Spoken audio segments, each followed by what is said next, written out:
it was just way fun. It was really a fun way to grow up. And it was awesome. I broke my leg up there actually when I was 3. You could ski powder till you were absolutely drunk on it. We just terrorized Hidden Valley for years to come. Small but friendly and challenging.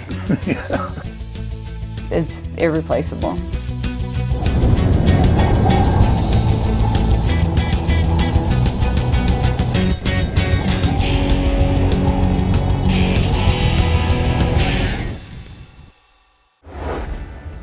The logging industry started very early as the Estes Park Valley was settled.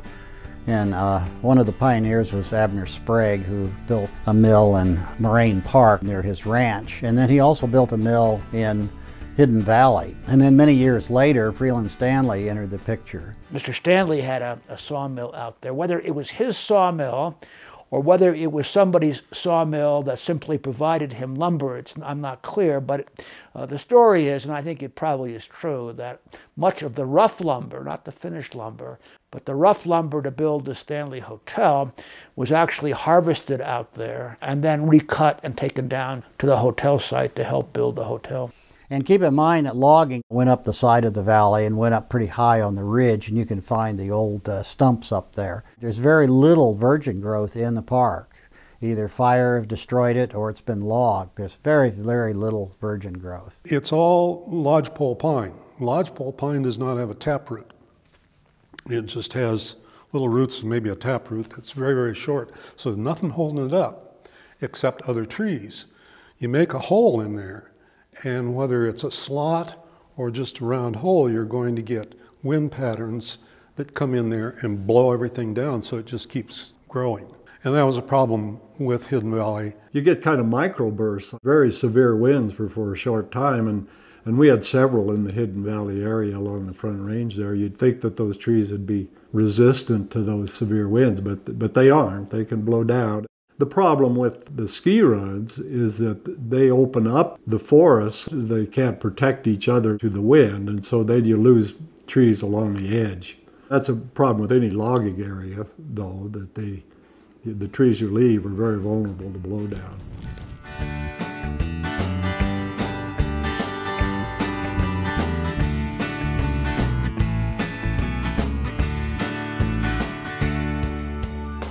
By the time that they began to actually do the work on Trail Ridge Road, we're talking now 1928, 1929, 1930.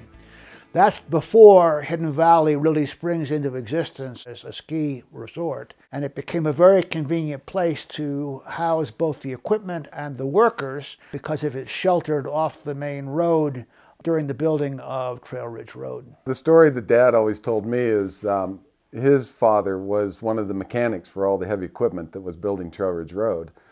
And they stayed at the man camp, which is now the parking lot where Hidden Valley was developed. There's one interesting building that shows up again and again and again. I'm not sure who built that building, but it's a substantial cabin. It was part of that logging industry. It's very difficult to find any traces of it today because all of the felled trees have been removed a long time ago. I stayed there one time for 6 days, 6 or 7 days. It was Christmas vacation, and we were high school kids. Insofar as we've ever had a ranger who you could consider to be a real character, it was Jack Moomaw. Back then, Jack Moomaw started taking the kids up to Hidden Valley and teaching them how to ski, and they literally skied the old horse trails. You know, the horse trails make 90-degree turns. So you ski to that corner and stop, kick turn, and come back. If you're really good, you could make the biggest, tightest turn around that corner, but it was literally a complete 90-degree turn and you're going back the other way. It was pretty wild. You went across the fall line, not down the fall line. The idea was to put your weight on the downhill ski and swing your shoulders, and in other words, you were snow and plowing into turns. Later, when they come out with the cocoa bindings and stuff, we didn't like that at first. We were just skiing like this, and these new guys here are just skiing with their butt. We said that they weren't, but then we took it up too, you know.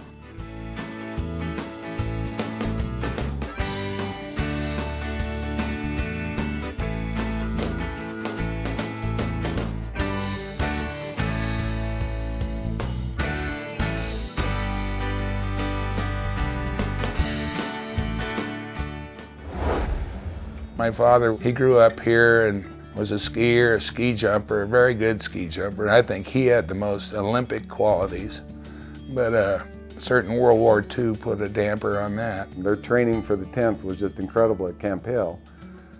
They would take a week bivouac with 100-pound packs and wooden gear and go out into the Mount of the Holy Cross wilderness area for a week and do training out there at elevation. After our training, we felt that we could do anything.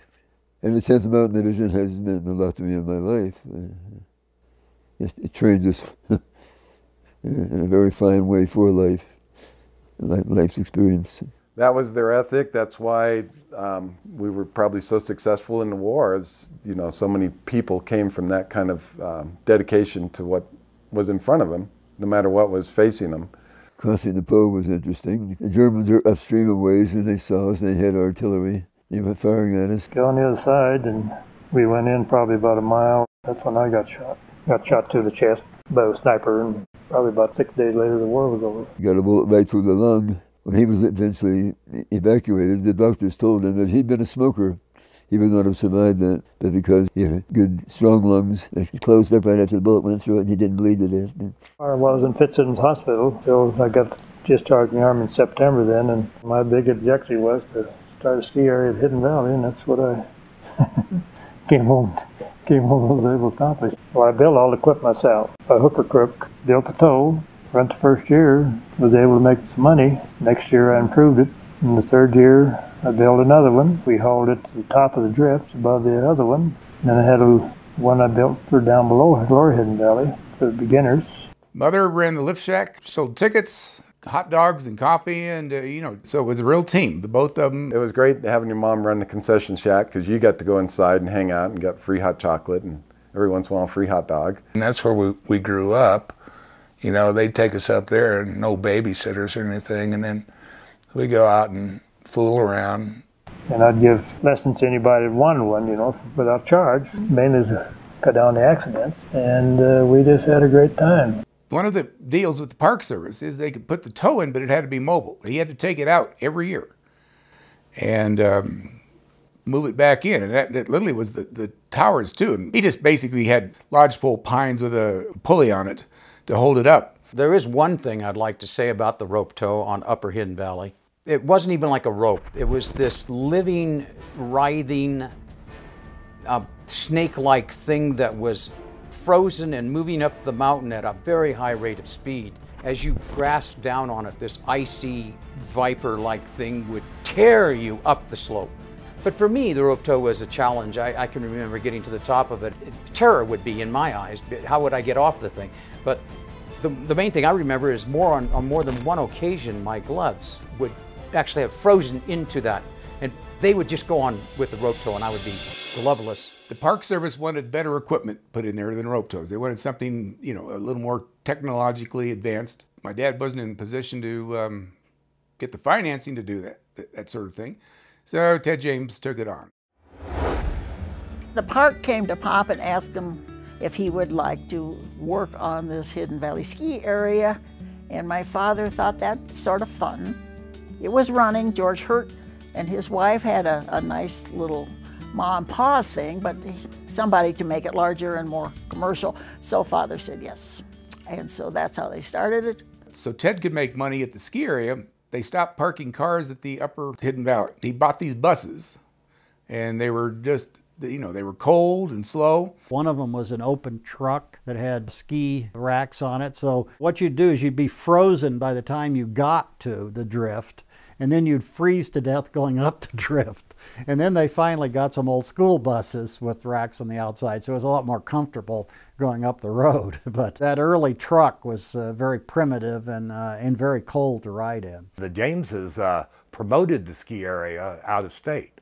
You would go up there in the 60s. That huge parking lot that's at Hidden Valley would be absolutely full. He had package deals with transportation companies. They would have buses up there, lined up one right after the other. The place was just jam-packed. I just started skiing and I was the ski school secretary, and I did get to know Ted James Sr. pretty well. I really adored the man. He was very personable, and he was charming, And he actually offered me a summer job, you know, as I was working there in the wintertime. I have fond memories of him. He had a lot of different kind of people to work with, and they all liked working with him, and he enjoyed them. So he just enjoyed people. That's why he was a good people person. He enjoyed them. Ted James, I'm sure, was responsible for the new lodge, which we called the Big Lodge. Originally, all we had was the Park Service building, which was the one there on the right-hand side. It was a wonderful lodge, really was. It was really fun. It was huge compared to most ski areas now that don't have as big a lodge. This was a central gathering place for all the people. And of course the lodge was bustling and it was just way fun. I think one of the interesting things is up on the drift, in order to allow passage of cars up to the curve above the drift, they had a tunnel. Half a quantity of that over the road up there. We had snow fences, so there was drifting snow over that. So you could ski from upper Hidden Valley all the way down to lower Hidden Valley over top of the road. That was kind of interesting, and we were able to successfully keep snow on top of that quantity. And then in the spring, when the snow had all melted, they removed the tunnel. It's kind of an oddity that the Park Service would put a temporary tunnel up there on Trail Ridge Road. My dad was involved with a lot of different jobs with the National Park Service, driving a snow plow or one of those front loaders at times. He also was the mastermind of the platter run.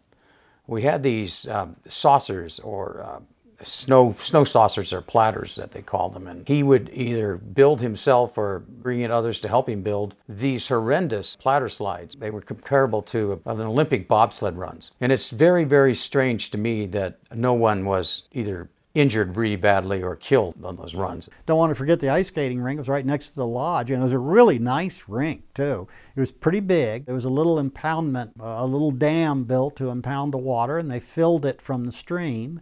And it was a very, very nice rink. It was flat, it was easy to skate on, and so that was another thing, another attraction to go up there.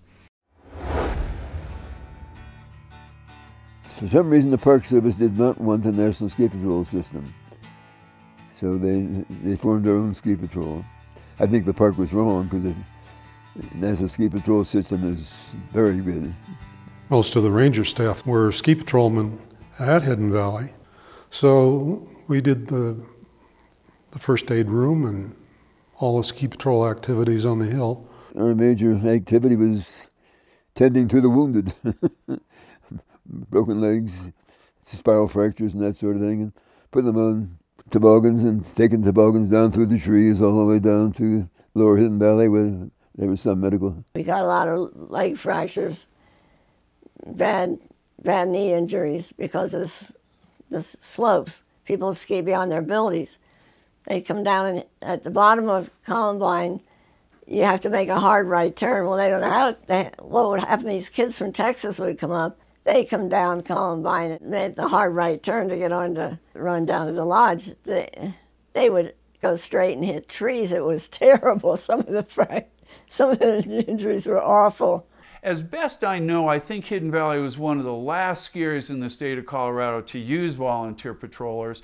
There are obvious liability issues involved there and all that, but the volunteers were a huge part of the culture up there, and they were absolutely vital for us. So I decided I'd become a volunteer patrolman, and that way I got a family season pass in order to help defray the cost. Of course, being a patrolman wasn't free either. There were costs involved with that, but it certainly was a great way to be up there, and you had to have so many days per season in order to be a patrolman. We had 7 or 8 professional patrollers, and then on weekends we would have anywhere from 10 or 15 to even 30 or 40 volunteer national patrollers. The pro patrollers tended to work during the week more than the weekends, and I know that on weekends sometimes the slopes were so crowded that the natties had to be busy as could be. Yes, I can remember when it was busy, particularly if there were small kids and they needed to figure out how to go up on the T-bar. The good news is there were a lot of women at Hidden Valley, and I got to work with quite a few of them. The patrol is the first ones up in the morning and the last people down at night, so sweeping the hill to make sure that everybody's down, everybody's out of the area. You didn't miss any incidents or strand any people. Bottom line, you had to make sure the slopes were safe for everyone, and you definitely did some first aid work. And we ran a first aid room that was pretty high quality, and it was generally the dream job, especially for me. You're kind of like the cop of the hills, so you know, you got to slow those fast people down and try to keep them from skiing out of bounds. And although some of the best skiing is out of bounds, kind of being an ambassador to the skiing public, etc. Just being there kind of as the mom and helping particularly the kids, that gave me a lot of pleasure of just being there just like I would my own kids. I also remember times where there were certain people on the ski patrol that would kind of follow our little group around, kind of keep an eye on us, make sure we were okay, make sure we weren't doing anything crazy. Ted Matthews, can't say enough about him, as he worked hand in hand with Dad, you know, running the lifts. Ran it with an iron fist, and he was a little tiny guy, but tough as nails. And nice as can be if you're on his good side, and if you weren't, you would know it. He had lots of stories, and he and his wife were both photographers. Now, he did a lot of 8mm filming at Hidden Valley, and just some terrific stuff, and they really didn't want to let that out, you know, give it to anybody. People always say, can I borrow that film? And no, it's not going anywhere, but it's some funny stuff. He made a lot of movies, wildlife as well as Hidden Valley, but he made this Hidden Valley film, and we'd seen it several times. Lois was even younger than him, but she died before Ted did. Ted lived to be, I think he was 94. I knew he was dying. It was obvious. First I said, Ted, I'd like to have that Hidden Valley film. Well, I'm not ready to get rid of it yet. I said, right, Ted. So I waited a couple of months, and I said, hey, Ted, can I borrow that film? Yeah, he said. He died soon after that, so that's why I still have it. Yeah, one of the films, you'll see him skiing down with one ski up in the air, and he'd come down and he'd say, I only ski on one ski because they don't wear out as fast. Besides, you don't have to worry about crossing your tips. And I'm going to go home and get out of these wet clothes and into a dry martini. That was Ted Matthews.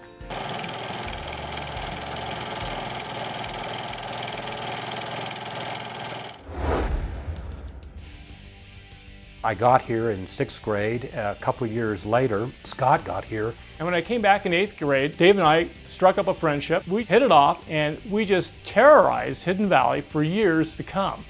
Well, I remember Blair because he was up to Hidden Valley all the time, and he had several brothers and sisters. There was 6 children, and my mom and dad, we all went up and skied. My dad could buy a season ticket for a family of any size for $100.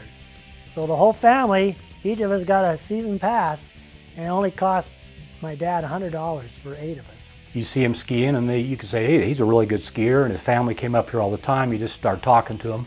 And then we struck up a friendship. It started initially kind of the 3 of us, and then Stuart started skiing up here from Fort Collins. About 3 or 4 weekends into the first good snow season of 1975, one of them approached me, a guy named Dave Blair. They proceeded to kind of welcome me into their group, and we started to jump together. Dave saw Wayne Wong doing his freestyle skiing on the TV and thought that was really cool. And it was a fabulous commercial. It was the Pepsi generation coming at you going strong, and Wayne Wong skiing the bumps, and then he threw this helicopter. And he'd be skiing the bumps like crazy, and at the very end he'd throw this helo. They would say the word live just as he popped that helo. And that was so neat to see that we just had to do that. And I think we spent the next year trying to learn how to do those helos. And we killed ourselves. And I think it really got a lot of the people thinking about doing tricks and things like that rather than just having the outlet to do ski racing. On any given day, you were going to do something new on a pair of skis that had never been done before. We discovered a book was out that had some technique in it. I started carrying it around in the parka, and we'd try all of this. The interesting thing about flipping is that we didn't do the normal routine. We didn't start at the swimming pool. We didn't start on a trampoline. We learned how to flip with skis on. You have to remember, we were just crazy. Then I remember the first flips was a very small jump, and it was into very soft snow, and then you knew you weren't going to get hurt. Dave actually could do a backflip on skis. The backflip was something that just was really freaky to me because I had no formal training on trampolines or anything on this. So I finally kind of got the nerve to do this, and I'm going down the limb like this, and I knew I had to go back, and it was kind of scary, and I didn't know enough to arch my back because we had no formal techniques. And I remember just as I got up, kind of pulled my knees back, I could feel both skis coming off. So one ski went this way, one ski the next way. But I came around and I landed approximately on my feet. And I can remember Blair right down there, yeah, you did it, you did it, you did it. And he was going around telling everybody on the ski area this, and the people were skiing to me, hey, you did a backflip. Well, it was kind of a backflip. Dave Blair was probably the first person I ever saw somersault. At the end of the day, he'd try one of his infamous flips, and I noticed he was having trouble landing. Finally, Stuart figured it out. He said, if you want to get around, your body will follow your head. So if you can keep your head turning, the body will follow. And once he came up with that philosophy, it clicked. We had so much fun doing that it all kind of fed off each other. And that was the beauty of what we had going on here. Unlike the very serious realm of professional skiing, what we had here was additive. And that's what made it so much fun and such a magical experience. That winter, we discovered they had contests going on at Cooper Hill over by Leadville and also at Copper Mountain, and there were other bunches of kids. And we went to freestyle competitions, and these were all amateur. We did okay. We compared with these other kids, and we won some prizes. There was groups from other places, and we always did kind of reasonably well. We'd always finish, one of us always finished in the top 5 in one of the 3 events kind of every time. We would be competing against people at their home area, like Copper Mountain. These people that we competed against, who were our age group, got to ski these areas, and we didn't. We skied at Hidden Valley. Hidden Valley didn't have bumps. We didn't have wide slopes to practice ballet on. And I think it was just our love for skiing that beat everyone else. We did really well against all these people. And had a great time. We all owned Volkswagen Bugs. A few times there'd be 5 of us and all our ski equipment in a Volkswagen Bug, and we'd drive to Leadville or Copper Mountain. All crammed in there. We also began to look at other ways to kind of experiment, and we enjoyed the outlaw image that freestyle had. There were 3 or 4 factions. There were kids from Loveland, my Fort Collins group. There was a group here from Estes that were kind of friends of Monty and Greg. Everybody was jumping and popping air and doing helicopters off everything. One of the factions up there started to notice me, but started to make fun of me and gave me the nickname of Jackie Jet. He always liked to be the center of attention. That's why he wore these bright outfits. Striped things, multicolored coats. He was a lot more splashier than the rest of us. Everyone who met him initially loved him. But after a while, it got a little old. You either liked Stuart or you hated him. There was no in between. So we did that for 3 or 4 or 5 years. We went to competitions and did a lot of ballet and moguls and jumps, and then life moved on. It was also a time when Blair and Dave and Scott were also getting more serious about their schoolwork. We knew that we needed to get through school and kind of figure out what we're going to do with our lives. Started to become real people with real jobs, and we just didn't have the time to ski anymore. And so it just kind of fell by the wayside.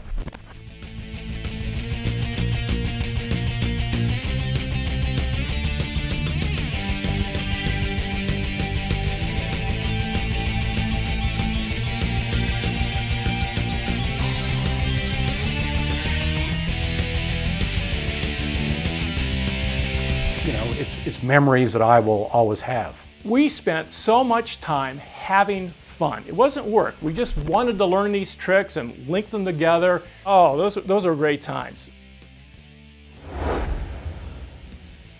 Blair was always there with the camera.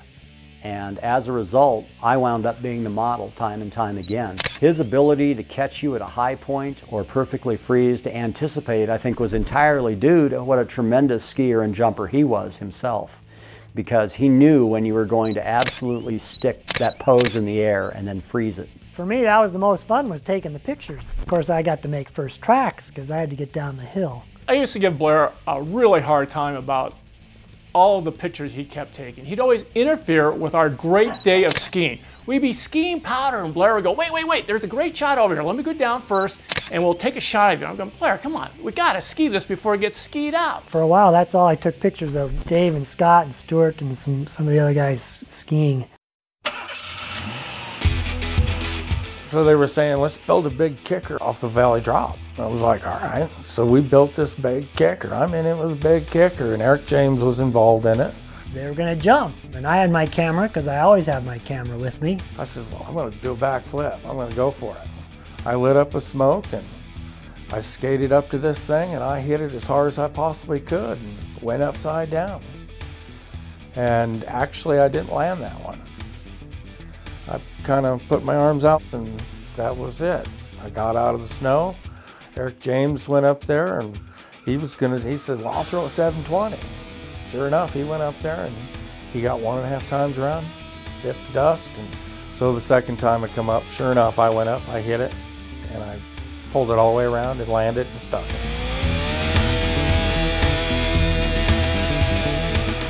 And it was like, yeah, it's awesome.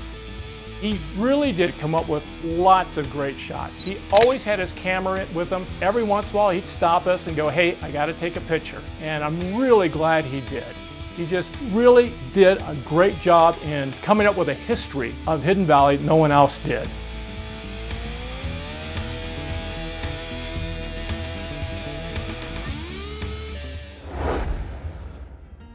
I was working in the cafeteria, but I wanted to put skis on, and they'd loan me some out of the rental department on weekdays. So I would borrow a pair. I'd work the lunch hour at the cafeteria, and then borrow some rental skis, go out and try to ski.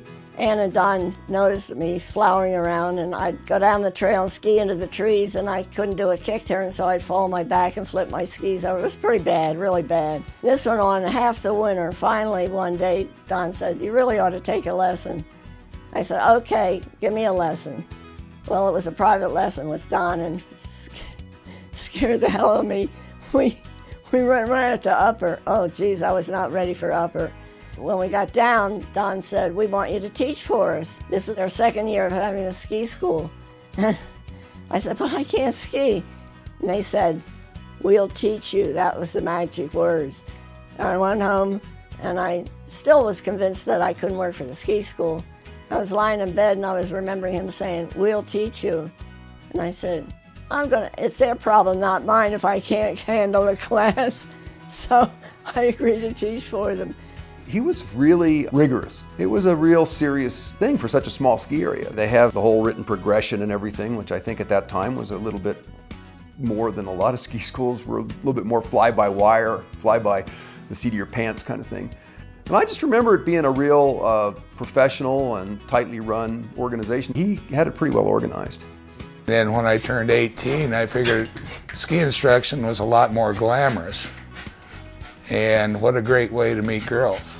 I just thought I could get by on my so-called good looks and ability, but there was a lot more to teaching skiing than just being able to. There used to be trails 1, 2, and 3, but then they gave them names later on. There were tree names, spruce, and then there was juniper. But I know I had a student once in my class. It was about his 3rd or 4th lesson. At the end of the class that I was teaching, he came up to me and he said, Mrs. Weaver, I skied Jupiter. And I said, right on. There was a lot more work involved with being an instructor than people normally know. They always thought it was a very glamorous life of teaching, skiing and being out in the sun and the powder and everything every day, but there was a lot of work that went along with it. We would start out at the bottom on the flats, what we called the flats, and that's where you would teach your beginning students. And then you would move them up the pommel lift and take them up to about halfway up what we called Raven, and you work them all the way up to the top of Raven. Then after that, it was the crisis. Where do you take them after that? Because everything else was so much steeper and so much harder to ski because it was so narrow. Management wanted to try something different. And all of us taught ATM, the American Teaching Method. And the American Teaching Method was really built on skills and on wedges and on stem turns and learning all the skills that a skier needs for different kinds of terrain. Management wanted to try GLM, graduated length method that their big proponent was Cliff Taylor. Instant parallel, they called it. You started on like a 3-foot ski and you graduated in length of skis as you got better. And it was supposed to get people to think that they were skiing better sooner and keep them interested in it. But they were excellent for teaching beginners. I was impressed with how easy it was to teach somebody to ski that had never been on skis with the short skis. The whole idea was fun, fun, fun. Okay. Problem was that Hidden Valley was too steep for GLM. So the skiers learned on the flat how to do some pivoting and then how to do kind of a hockey stop type of a quick, and it was instant parallel. That's what it was promoted as. Problem is that once you got them and they got on a little bigger skis and you took them up the mountain, they just didn't have the skill set to do that. So I really liked the techniques we had, and then of course we were getting kids that had never seen a pair of skis before. It was not unusual for us to take out a group of 25 to 35 people and try to teach them how to ski on very little terrain. It was very tough. All they did was fall, you know, and you spend half your time with 25 to 35 people picking them up off the ground. I've had as many as 25, 30 people in a class. And one time, Don Leonard and I had about 50 together. And we got them in 2 lines and just kept them moving, get them on the pommel lift, and up we go. We were doing whatever we could to pick up the kids on the T-bar or on the pommel lift or whatever else. I think that it was a challenging area to teach at. It was true. I mean, this was a challenging place to ski. If you could learn to ski there, you skiing on narrow trails, you had to turn. So it was a good place to learn to ski. At the time, you could get, I believe it was 3 lessons and 3 lift tickets for $30. And so I'd go up there in the middle of the week, and these were supposedly group lessons. Since there really weren't a lot of tourists up there skiing during the week, I'd always get these really nice private lessons. And so Jack and I both got to be very, very good skiers within just a few months. There were also a lot of really strong skiers on that mountain that did teach skiing. I think the ski area was a great incubator for a lot of people that went on to stay in the ski business and otherwise. This little boy, it was a class's first time on the rope tow, and I told him what to do, and the operator told him what to do. This kid grabbed the rope and pulled him right out of his boots. Of course, they shut the tow down, and he got out of the way, and he put his boots. Come to find out, they were hand-me-downs. Watching that kid go right out of his boots was... The YMCA of the Rockies went into winter operations in 1950. But in 1957, they started building lodges specific for the winter ski business. Busloads of youth from Texas, Kansas, Nebraska, all over the Midwest would stay in these cheap lodges, and then they would bus the kids up to Hidden Valley. One year, there was 1,700 kids that came in just for Christmas, and they all went skiing at Hidden Valley. It was so much fun, and it was so great to see the parking lot just full of buses. There were days where it was so busy, we would rent out every pair of skis in the rental shop, and people would get on a waiting list, and as skis came back in, they would take them whether they fit or not. They just wanted to get out and ski so bad. It was Thanksgiving and Christmas. It was early in the season that the snow wasn't very good. It was icy, and there were places where it wasn't very deep. It's not like we had a lot of fresh powder, but again, being from Indiana, I was thrilled to have any kind of slope to ski on. The James got their concessionaire lease renewed if they did X amount of improvements, you know, in a certain number of years. So that's why they expanded the lodge, and then the Palmas converting those from the rope tows, and then Aspen and that infrastructure, and then the chairlift was the last big project that James undertook. At the time, it was one of the longer chairlifts, just over a mile long. And we flew towers in and flew concrete in. They had this one helicopter group doing all the flying for us. A bunch of Vietnam vets, straight out of Vietnam. Really good guys. They loved Dad. They thought he was a great guy because he was down to earth and treated them pretty good. There were quite a few restrictions from the Park Service. We couldn't bring a crane in. It was too steep, and the Park Service wouldn't let us cut roads. Down in the flat area, we could actually use a backhoe to dig the footings. Once it got past where the lift went over the creek, every single footing had to be dug by hand. Most of them are 6 to 8 feet deep. We had to pack in rebar, pack in the bolts, which the bolts themselves weighed right around 60 pounds apiece. The tower bases had to be formed with just out of wood tied together. Then we used a helicopter to fly the concrete in. Nobody really had done this before, not at this altitude. We flew more concrete that day than the helicopter company had ever flown before. We actually flew 2 buckets full at night with flashlights because they ran out of concrete. We were actually waving them down with flashlights. We poured those. We had to wait a few days for all the concrete to set and everything before they'd come back. I think it was a week or so before. We had to do core samples of each tower. And then once those passed, then we were able to fly the towers up. And they had to be set on bolts. So it was really a technical thing because they didn't sit straight. Some of them were a little bit of an angle. We got done setting all the towers that we had to set with the helicopter, and the rest of them we could set with the crane. We could drive to them. And we're walking off the hill and coming down the parking lot, and the helicopter takes off and heads up over Tombstone Ridge. And we think, well, he's going to Copper or Keystone to do their next set. And as we get closer to the parking lot, we hear the helicopter coming back. And we look up, and this helicopter is just doing this big swoop back and forth coming down the canyon. The helicopter lands in the parking lot, and the doors open up. Well, the ground crew that were working for us got out. They went for a joyride. And we're like, well, wait a minute. We want to go for a ride, too. And those guys are going, oh, it was so cool. You know, it's like, well, we need to go. So they said, sure. They loaded up tools. They fueled up. And then my dad, my brother, Dennis, myself, Lucky Pearson, Steve Gasper. And then right at the last, Ted James and Ted Jr.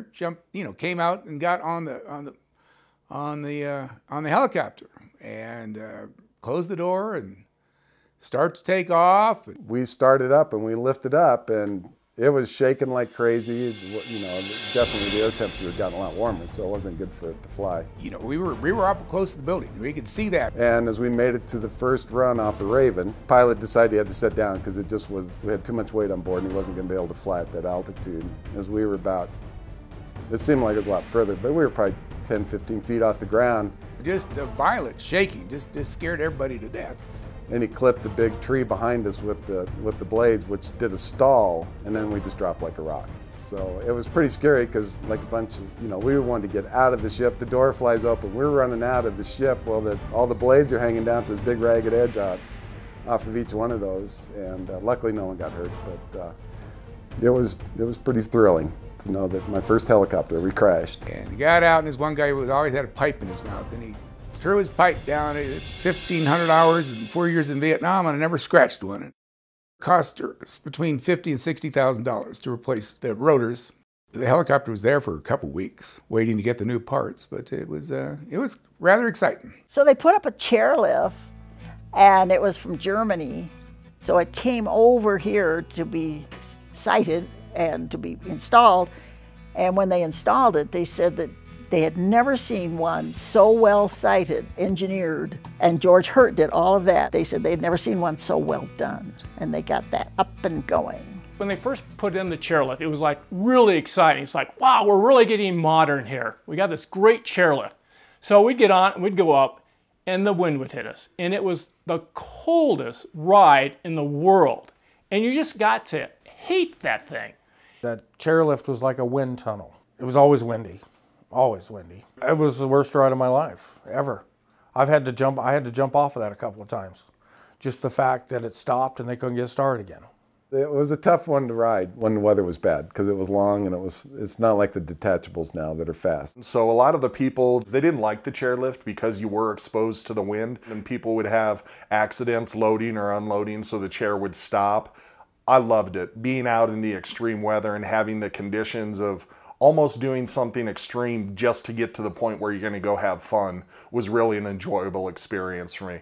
And they really wanted to run it in the summer because they thought that would be nice, and they thought they had the wherewithal to go ahead, but I think the park said, no, you don't. And that was the end of that thought, and that really cooled. That was a part of the cooling of not running Hidden Valley, actually.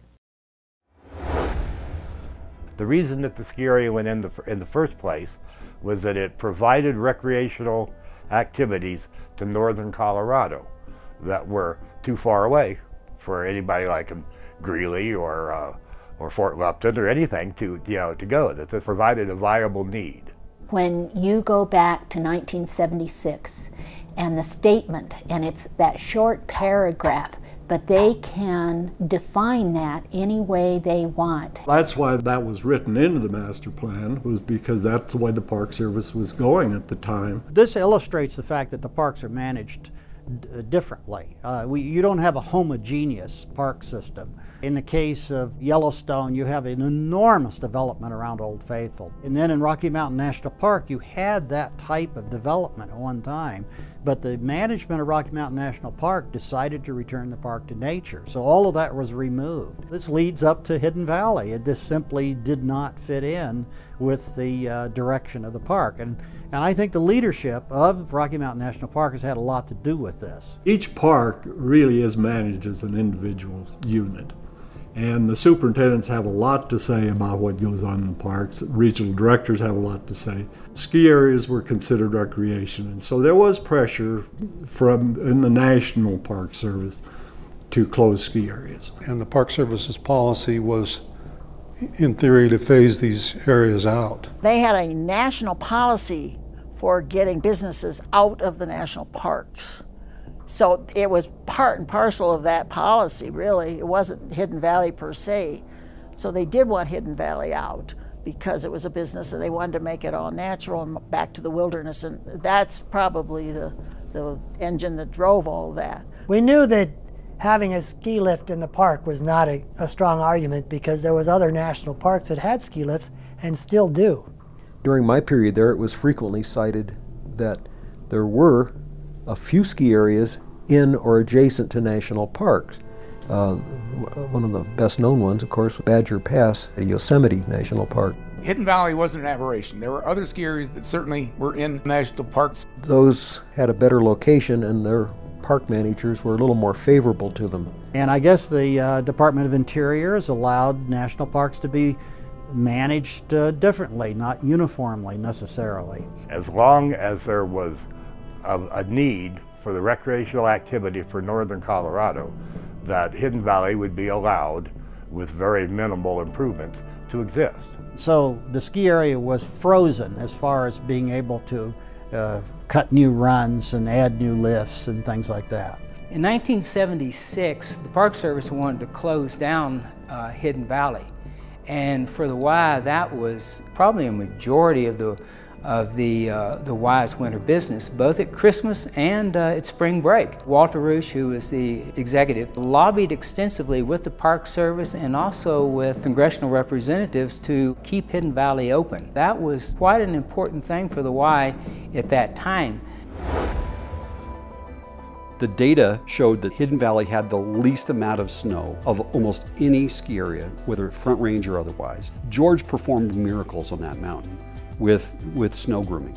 I can't tell you how many times that all his snow fence ideas, going up there and putting snow fences in, and you get it stuck in the ground to where there's only 6 inches of it showing, and you had to go dig it out and raise it up so you got more snow. It's not called the Big Drift for nothing. It's got drifted snow somewhere. Hidden Valley sometimes was blessed with a lot of snow. It was almost always blessed with a lot of wind. A technical way of looking at it is, as far as snow accumulation, you have what's called fetch areas and catch areas. And fetch areas are areas where the wind gets the snow, and catch areas are where the wind deposits the snow. Now, one of our jobs was, of course, to help Mother Nature along, and this is something that we did mainly by moving snow fences. Oh, we snow fence everywhere. And we would catch that, we'd take the snow fence out, we'd spread that out, we'd put the snow fence back up, close that part of the run. And we moved a lot of snow fence. We learned how to do snow fence. Any ski patrol in the state of Colorado who wanted to learn how to manage snow fence would talk to the Hidden Valley patrollers, because that's what we did. We had the wind, we had the snow moving,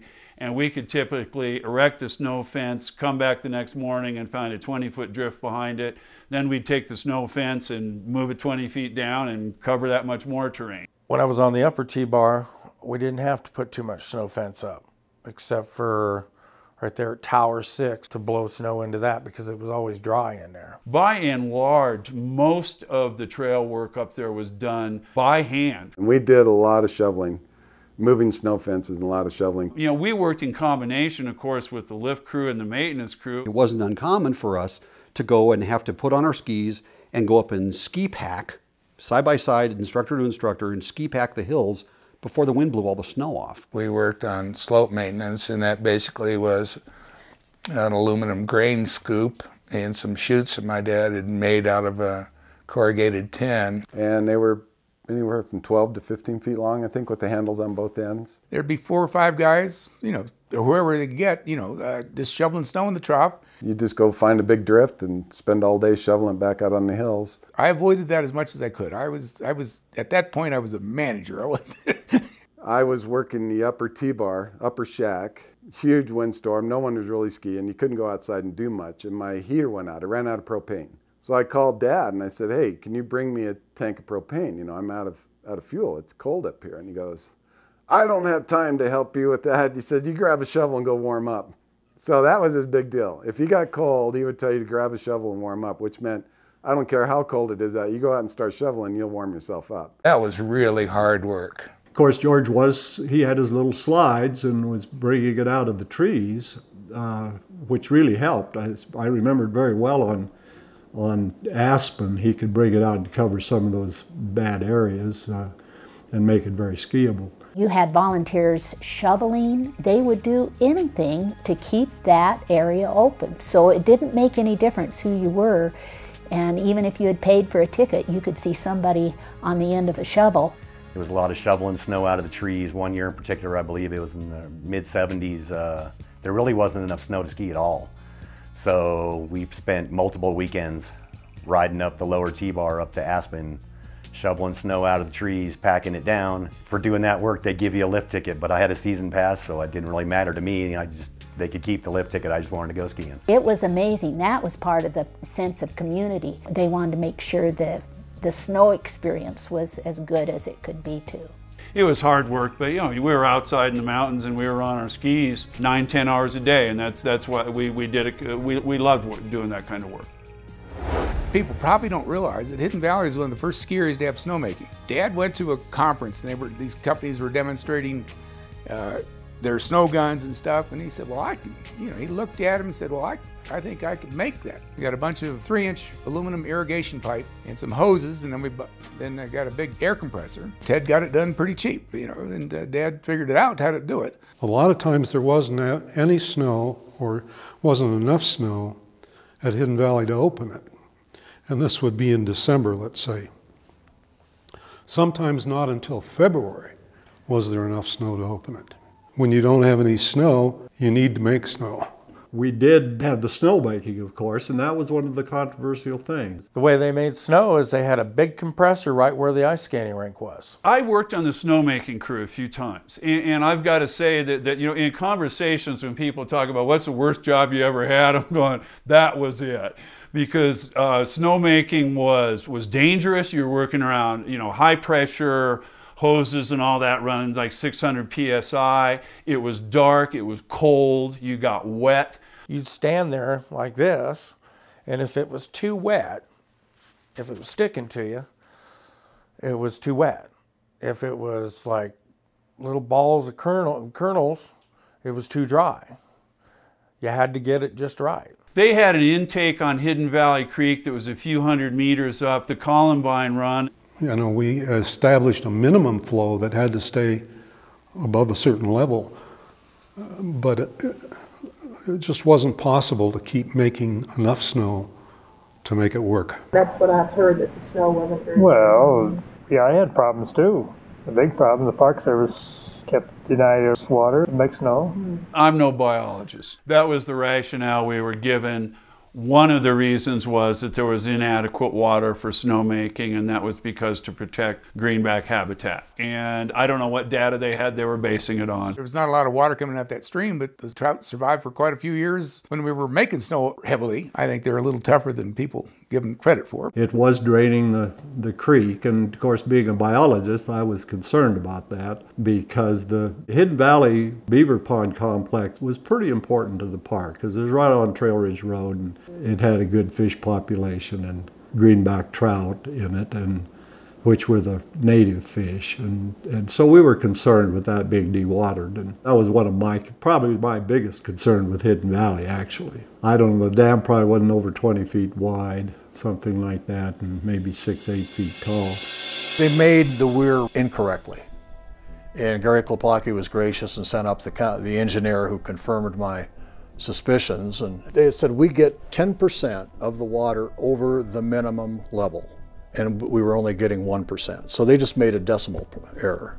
See, we were getting into a drought condition when they brought the snowmaking on, because we just weren't getting enough snow in the lower area there. And that's the other problem with having ski areas on the east slope, is the wind is so much more severe than west slope gets. So the snow blows away. Even if you're making snow, it blows away. A lot of times there wasn't enough snow, and at one point the Park Service would go up on Trail Ridge Road with a loader and trucks and load snow up, truck it down to Lower Hidden Valley, and then drive out and dump the snow on the runs and under the tow line. It is part of what always made Hidden Valley a borderline case economically, and eventually just kind of went over the edge. I remember one of the last years, it was maybe the second to last year Hidden Valley was open, that they didn't even open till after Christmas, and that was just because of snow. Estes wouldn't have even opened this year if several agencies hadn't pitched in $115,000. This year we had the Estes Valley Recreation District, the County Recreation District, and the City of Estes Park all got together and funded another year up at the ski area here. We didn't have enough snow then, and we definitely don't have enough snow now. You know, Estes Park was always known as the banana belt of this area, and it's only gotten more that way. The Park Service hated the chairlift. That went, which was a huge mistake. Pop really wanted to get the summer tourists to use it, and that wasn't allowed. So yeah, they could have done a lot, but they chose not to. So what could we do? Say you're going to do something, even in writing, and it doesn't always work. My father said, enough is enough. We don't have enough snow. We don't have enough water. They want us out of there. We can't do the things they said we could. So yeah, let's just sell it. You know, he just closed the door on that enterprise and turned his attention to something else. I thought the Jameses had it really down, and then we were in kind of chaos after that transition.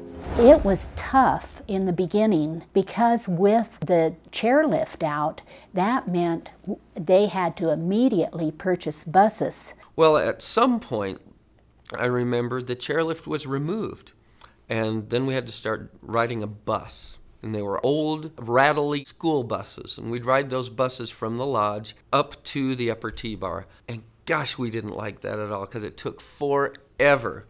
And so I was so relieved when they came back with those nice warm buses where you could take your skis off. It was like the ultimate gondola ride.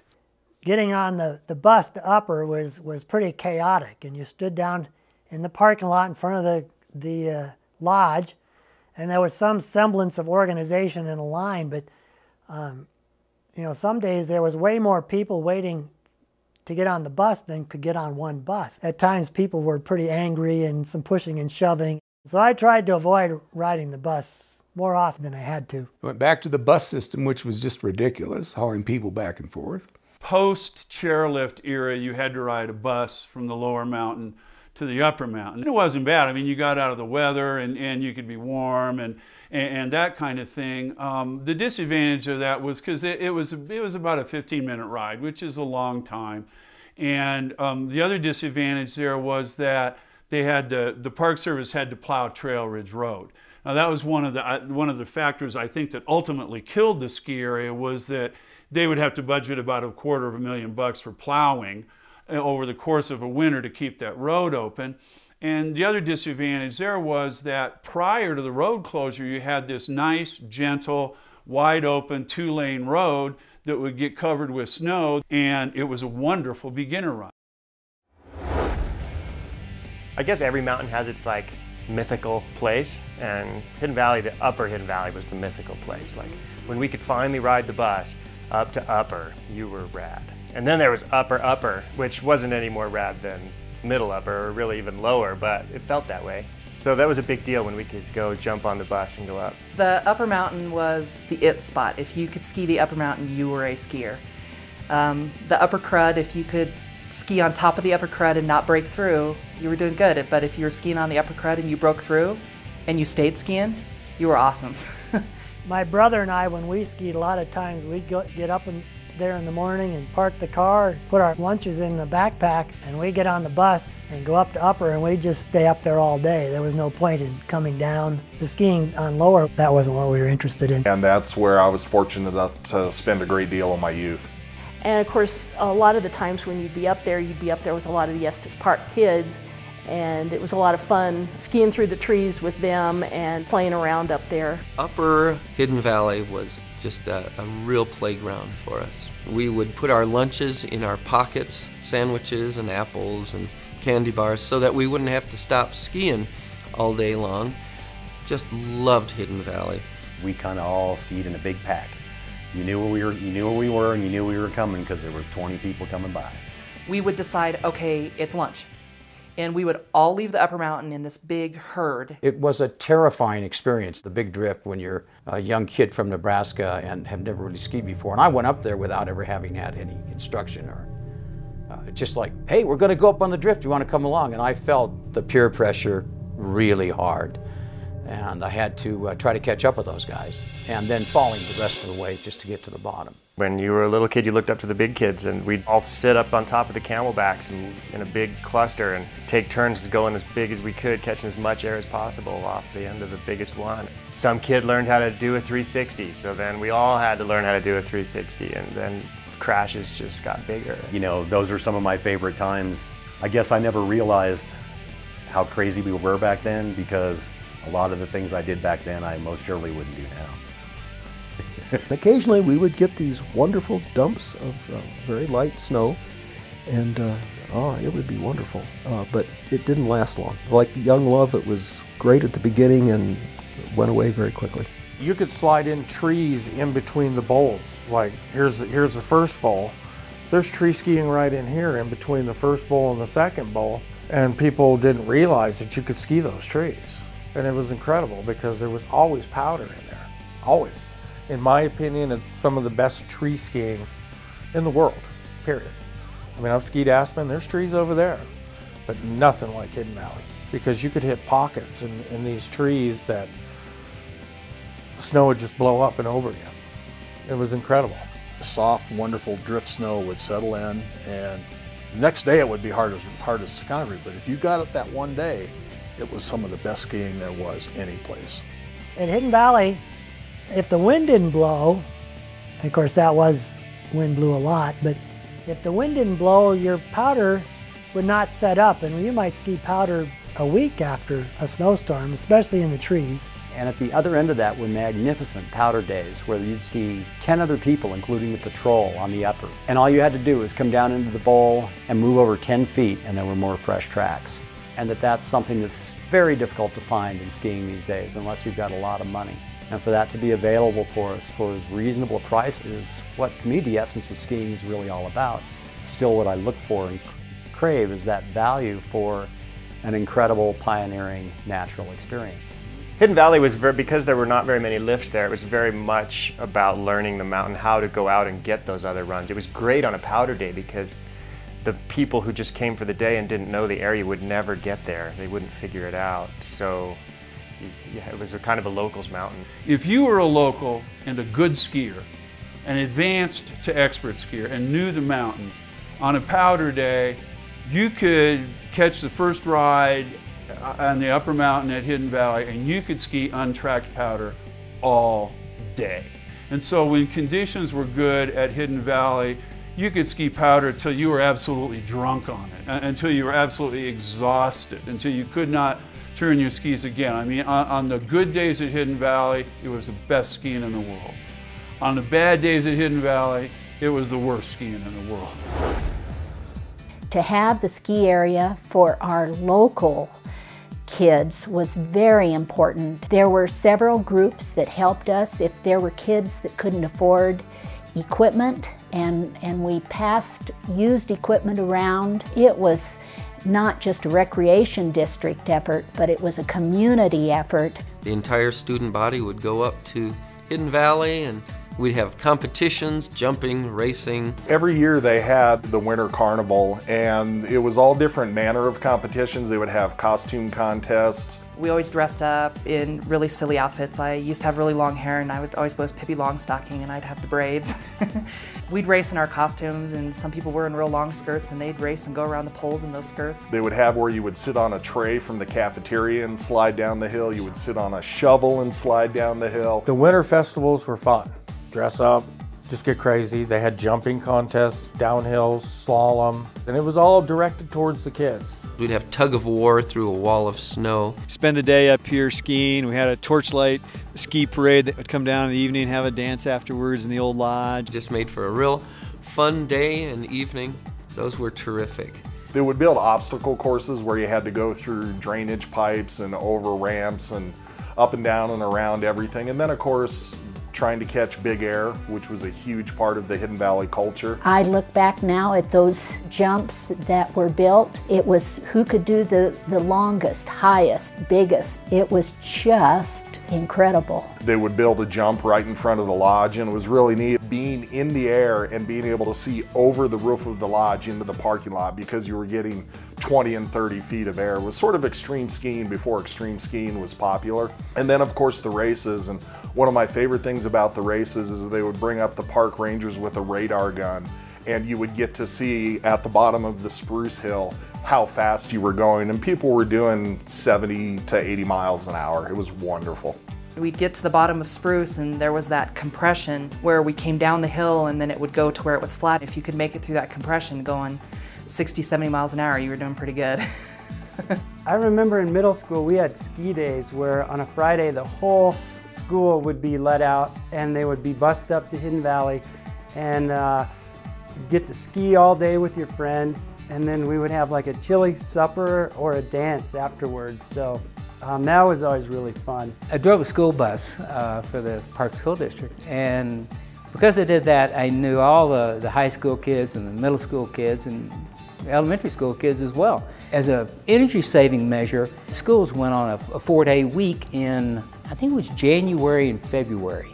We always had Mondays off because the school was trying to save money on heating, so we'd go up. So there was like a Monday ski club. Just spending an entire day skiing with the kids was a good way to get to know them, and also have a free day. We actually got paid because I was on the payroll, whatever, $8 an hour or whatever for the school district. Growing up at Hidden Valley, competition was just a part of what we did, and it was really fun. It was competition, but it was a very friendly competition, and there were certain people that we always were competing against. And Nancy James and I were always competing against each other, and it would always be within hundredths of a second. Sometimes it was thousandths of a second that she would win or I would win. And if one won and the other one didn't, it was like, oh, I'll get you next year. It bred competition not only among families, but also among friends and among generations.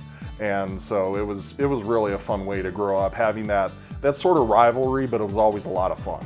Skiing was this just awesome part of living in Estes Park. But to see all of the ornery boys, particularly the ornery boys whom I loved, because I had 2 ornery boys, be up there and just ski like crazy. And they were great skiers. And that's all we did was ski, ski, ski, ski. We were there the first day, opening day, and we would be there the closing day. So my dad every year bought us a season pass, and it was a way to get rid of us, to go so he could do his things and we could do our things. He'd take us up there, drop us off, and pick us up at the end of the day. Any weekend that there was snow at Hidden Valley, we were there with the Flynns. In my case, I'd meet them on Saturday mornings in Estes. They would pick me up. We'd ski all day, go back to their house at night, spend the night there, get up in the morning, do it again. Just a lot of fun with your classmates. It was good time, good memories in that. Something I think the kids really miss out on today, not having the ski area there. My family grew up skiing in Hidden Valley. Essentially, from the time they could walk, they were on skis up here, which was a wonderful gift to give them. She and Dad honeymooned in Estes Park, and then so they started coming out, and then they realized they wanted their kids to ski, and it was affordable. It was affordable with 5 kids, there was no way they were going anywhere else. I mean, like, kids, no milk this year, we're going to Beaver Creek. You're not eating for 2 months, we're going to Beaver Creek. Out they came, and on skis they went. So we just kept coming, because how could we not? We loved it. My oldest sister, Debbie, decided to get married around Christmas, and we staged a protest and didn't want her to get married at Christmas at all. The sole reason was, quite frankly, we wanted to ski. We came out the very next day. It was torture for my mom because she had to put together her very first daughter's wedding, and the reception was at our house, and the next morning we had the mom bundled in the car driving us out from Iowa. At the time, it didn't seem weird at all, but now that I'm older, I'm sure it was a lot of pressure on our mom, but we wanted to ski. We loved it so much. We had experiences getting here. We got stuck outside of Des Moines in an ice storm. The rest of the trip was like skiing upper ice. We had lots of those kinds of experiences, but we survived them all and kept coming back. First day out, everybody has to take a lesson for at least half a day. And that got them acquainted with lessons and with instructors. Mainly Greg Hurt inherited our group. The family was real friendly, very outgoing, typical Midwest folks, you know, whom are my favorite people to teach. You know, corn-fed folks. Greg Hurt terrified me. I was not the best skier. I did not have the balance or the grace. It was kind of torment to me because my older sister, by 2 years, was pretty darn good naturally, and so was my younger sister by 4 years, and she was fearless. My youngest daughter learned to ski very young and was very good at it. Erica, she took to it like a duck to water. She was excited and talented. You can tell that, you know, just from the get-go. Somebody, okay, they're going to catch on real quick. Ingrid was always seemed a little more challenged, wouldn't get upset when Erica was outshining her. And one year we were on the upper mountain coming down, and she had fallen and she was really frustrated, and I said, "You're not competing with your sister, this is you and Mother Nature." You know, something clicked with her, and you could see a whole different personality. She turned out to be a very good skier. We've probably never laughed so hard in our lives as we did skiing with Greg Hurt. I think it's funny that a lot of my tricks of the trade as a teacher, a school teacher, have come from Greg Hurt, my ski instructor, from many years ago. And I just think, thank you, Greg Hurt. That's so amazing, and what a great teacher he is. They were great people. They treated me with nothing but kindness, and I couldn't wait for them to show up every year. And I think of them every time I go skiing, and I moved to Colorado to ski, so thank you.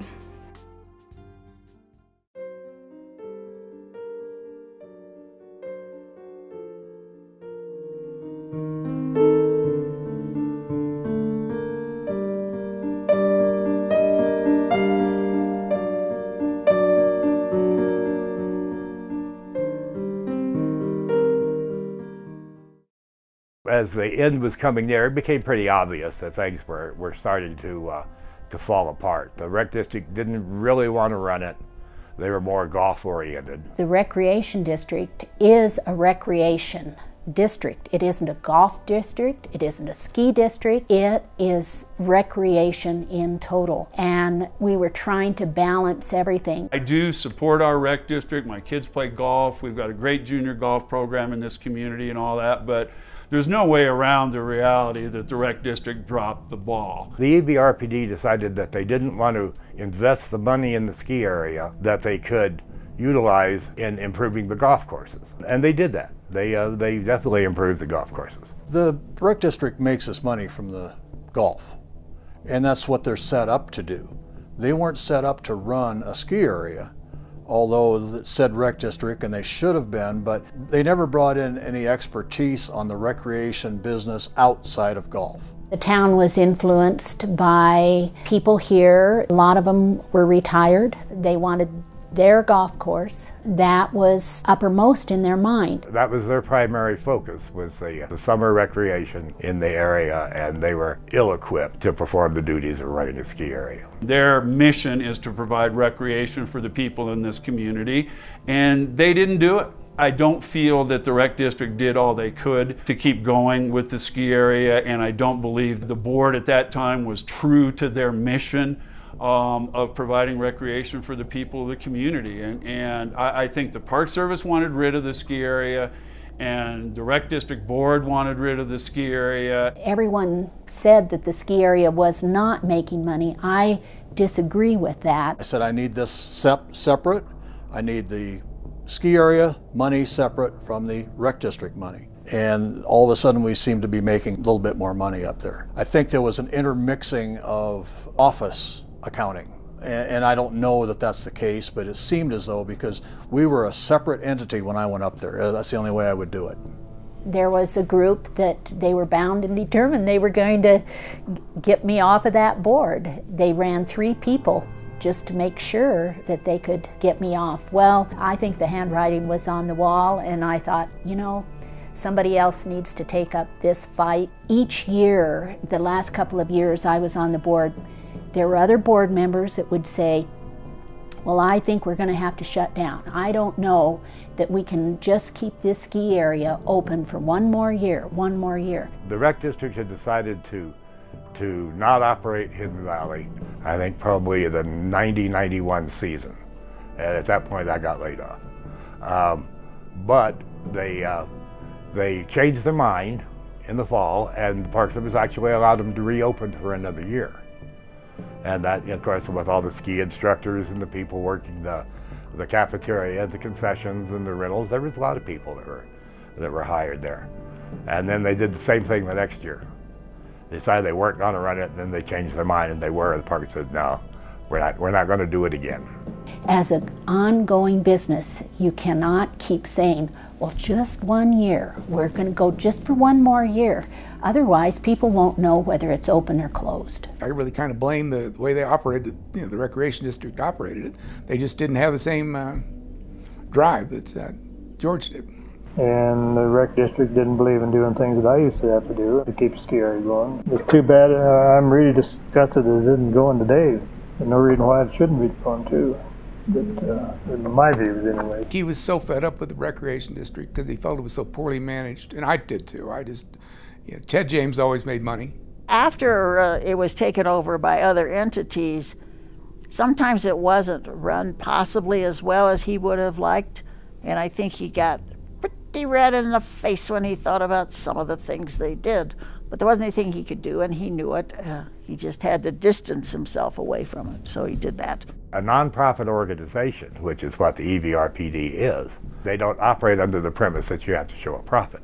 All you have to do is maintain yourself, and if you don't have the drive to make profit, then you're not going to have a viable, sustainable business. It was not a place for a government business to be running a ski area, or at least the way they ran it. The last few years the ski area ran, the money was running out, and you know, we got kind of lip service support from the town of Estes Park and lip service support from the recreation district. And I really believe the town wanted to keep the ski area but wasn't willing to pony up the money to do it. I think in some ways, I mean, I almost hate to say it, but in some ways the shutting down of Hidden Valley reflects on the town of Estes Park. You know, it's not the most progressive town in the world in some ways. If it had been a Jackson Hole style culture or a Aspen culture, or even a Nederland culture, it would have, they would have had a lot more pushback from the town to keep the thing open. The motels and the restaurants, they were all gathered together begging the town to run it, because I think at that time the town could have taken it over and run it, but the town fathers just didn't want to. The Park Service had made up their mind by that time that they were going to close the place. Baker, I believe, was the regional director, and he'd made the determination that the ski area no longer provided the kind of recreational need, that there had been improvements in highways which allowed people to get to other ski areas, and Hidden Valley was no longer necessary. During my period as superintendent from 1984 up until the time of closing, maintenance issues became pretty significant, and we were having to put money into improving the lifts all the time in order to meet safety requirements of the state. That became a pretty significant expense. Nobody was willing or able to put in the constant maintenance and improvement requirements. It's sad that there wasn't the ability to maintain it. You know, the buildings were falling apart. There was not much maintenance going on from that standpoint. Nobody knew who was supposed to do it, for one thing. Hidden Valley eventually ended up closing itself. And at one point, we were putting in an average of, I think, about somewhere between $250,000 and $500,000 a year. You got to realize that the National Park Service is a political animal. They had to go back to Congress for money every year and try to get what they could. Eventually, the Park Service said, we're just not going to do this anymore. At the end of the process, the last couple of years that the ski area was there, the Park Service was soliciting plans as what to do with the ski area. And they gave the impression that what they wanted was to turn it into, quote, a real ski area with chairlifts and access. And the people that put their bids in were all working under that premise. When they started getting these proposals like that, they shot them down immediately. It goes against their premise of preservation, not utilization. When people were bidding on it and not meeting the requirements of the request for proposals, such as the maintenance requirements, the improvement requirements, dealing with things like asbestos. Ultimately, I think that the Park Service simply made it impossible for another concessioner to come in and run the ski area because they wrote their concession papers in such a way that the concessioner had to pay for plowing. Now, that was a $250,000 hit, which would have been just fine, but they also wrote into their concession papers that whoever was operating the food service up at Hidden Valley couldn't operate it in the summer. I think the Park Service prefers the less concessions in the park, the better. Now you can imagine how much money somebody could make up at Hidden Valley, right off Trail Ridge Road, if with no food service, if they could just sell soda pop. In the course of a summer, they could make enough money to operate that ski area for 10 years in one summer. But the Park Service set it up in such a way that it would be impossible for a concessioner to make money. And any decent businessman who looked at the papers, he just had to walk away from it and said, there's no way we can make money doing this. And you know, the Park Service wanted rid of that ski area, and they got rid of that ski area. Superintendents are there to get blamed for things, I guess. And Hidden Valley was definitely a place that had a lot of nostalgia attached to it from people here in Estes Park and locally in general. And you know, suddenly it was gone, and somebody needs to be blamed. I know that we didn't get as much water for snowmaking as we should have. I know that sometimes the lot wasn't plowed. I know that there were little slips, and that happens in all big business, but there were slips that helped create the downfall as well. Estes Park is a summer resort town. With the ski area, we had people come up to ski and spend money in Estes Park, and it was a very viable economic boost to the town. And we did license plate counts, and virtually all of the cars were Larimer County cars. I looked at things from the economic impact standpoint and knew how to get some of that data. That's one of the reasons we took a look at the parking lot to see where people were coming from. It was primarily a local crowd, and even Boulder didn't come up here. Boulder was going to Eldora. It wasn't obviously a big tourist destination because it wasn't a big ski resort, but we met mostly local people.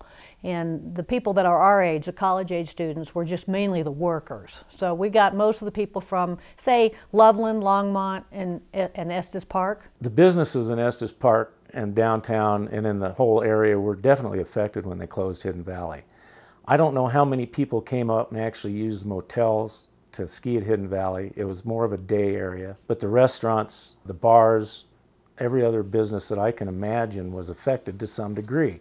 If it wasn't from visitors, it was from the employees that got their paychecks every week and then went into town and ate meals and had a beer and bought clothes and the other things. There's a definite snowball effect from losing that many jobs in a community this size. I think the town severely missed it once they didn't realize how much money and people it brought up. You know, we lost our jobs, and you know, losing a payroll close to 100 people in the winter in a community the size of Estes Park does a lot of economic damage. And it did a lot of economic damage. Now that we're talking about economic concerns with Estes Park, that was one of the early ones that I thought that could really work well, year-round employer as a rec district. Yeah, they have maintenance, and then they have to hire new people each year and retrain them for the golf course. So it was a win-win for everybody if you could hire the right person that could do both jobs. There are plenty of those people around. Where you could be working at a ski area, but not having to live in a ski town. And that was a wonderful thing about Hidden Valley, was that you could have skiing 15 minutes from your house, but you didn't have to pay the ridiculous prices you have to live in a ski town or deal with any of the hoity-toity ski culture or anything like that. We had great skiing, we had a real community. Hidden Valley was an integral part of the winter business for the YMCA of the Rockies. When Hidden Valley finally closed down, was left with a huge hole in its revenues, and at that time had to start looking at things like outdoor education and other ways to supplement that lost income. I don't think they were very forward-thinking at all, financially, but community-wise, it really took a lot out of the community, because we were talking about first, second, third generation employment. It was a huge change. All of a sudden our customer base were out of work. They looked for jobs elsewhere, but without the ski area being open, the other jobs in town weren't abundant either. I'm sure there was economic impact. I know that one of the gas station attendants here claimed that he'd had a big decline in the number of people buying gas since Hidden Valley closed. Gasoline was much more expensive here than it was in Loveland, let's say. So someone coming from Loveland is buying gas in Loveland, not Estes Park.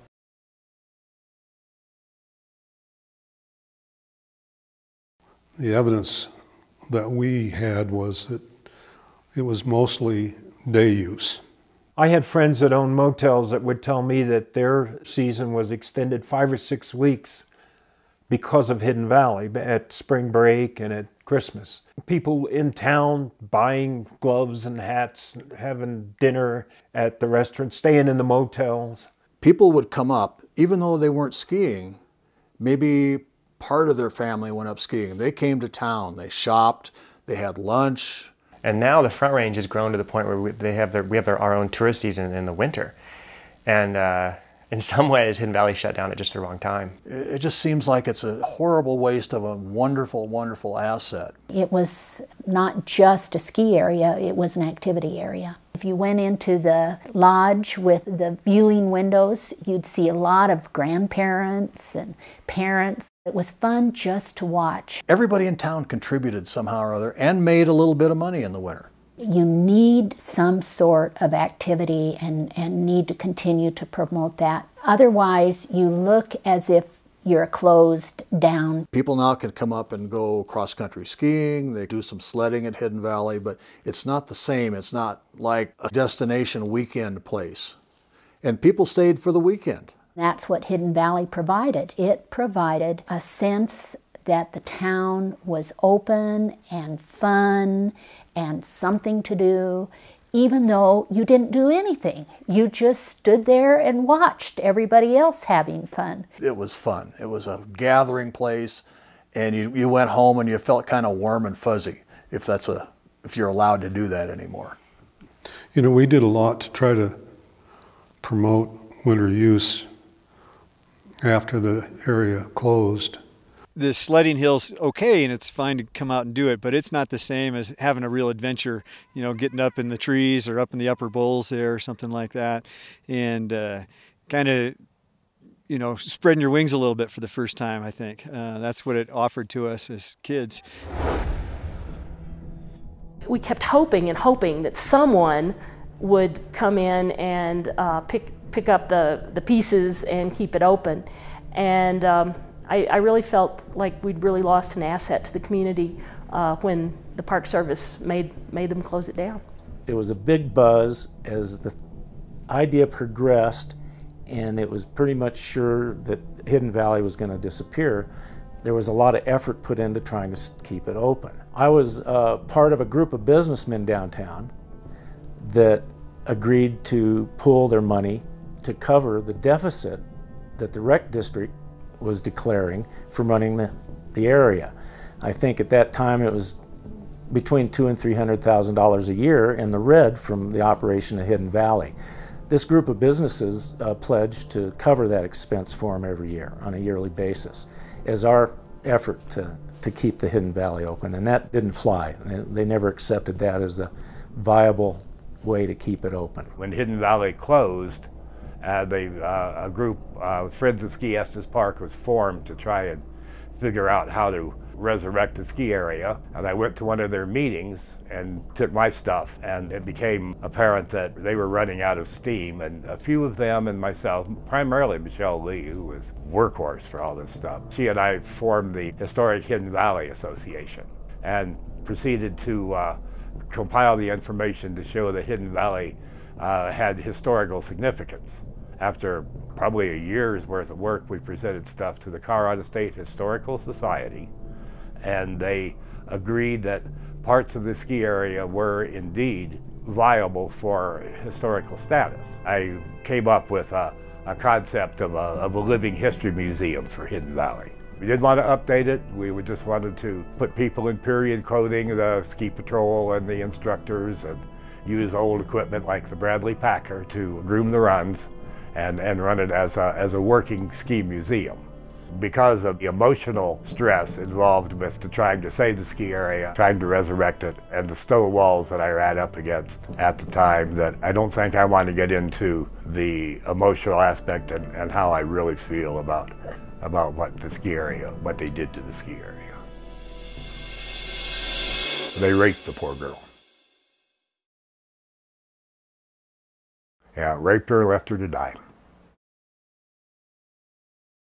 I was hired in 1992 to come into Hidden Valley and do enough work on the lifts that they could never be put back together again. The Park Service hired me for $10,000 to come in and pull the cable off the upper T-bar, whatever I could get out of there, so it theoretically could never be rebuilt again.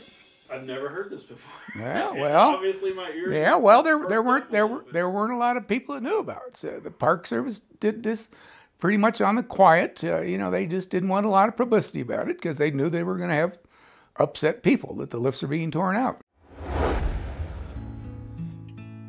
I knew Hidden Valley would end.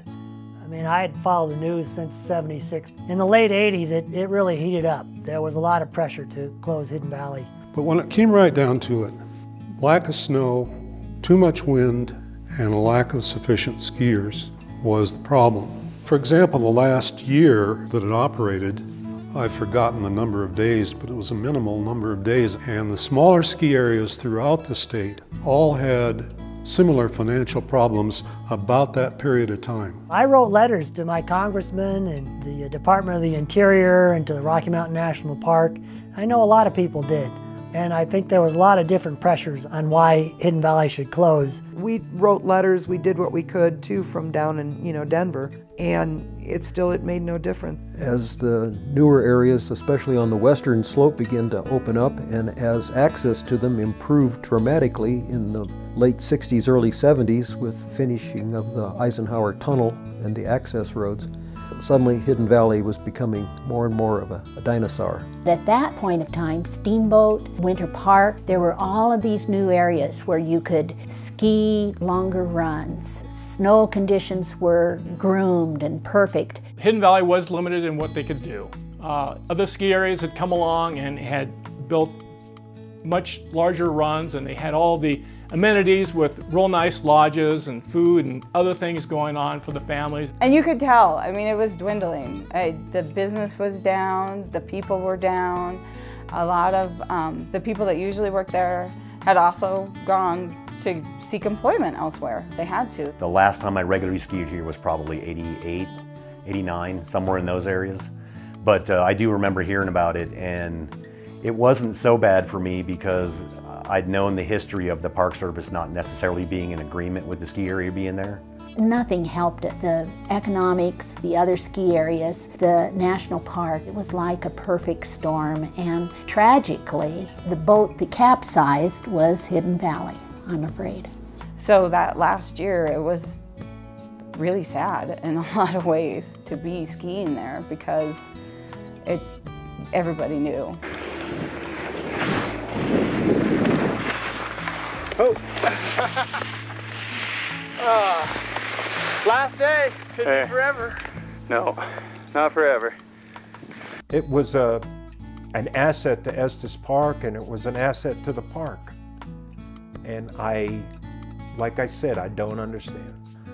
It was probably one of the worst things I probably could have done to this community because it was good for the kids, kept the kids out of trouble. The kids always had something to do. I remember the kids were really, really upset when they shut Hidden Valley because they couldn't just hop in the car and drive 30 minutes and be at Hidden Valley. You'd have to drive 2-3 hours sometimes to get where you wanted to ski. Me bringing up my kids, and I've raised 2 kids in this community, and I love this community. This is my home. This is where I live. That said, my kids would have spent hundreds of more days on skis had that ski area been there. I hold the Park Service and the Rec Board personally responsible for taking away a large chunk of the quality of life of my children. And a lot of the time I've spent driving the peak-to-peak highway and I-70 to get my kids on ski areas is time I wouldn't have had to spend sitting in the car if those 2 organizations had not killed the ski area. What was nice about it, living in Loveland, I could get there in about 50 minutes, where getting to Loveland Basin where I ski now, it's more than a 2-hour drive with traffic.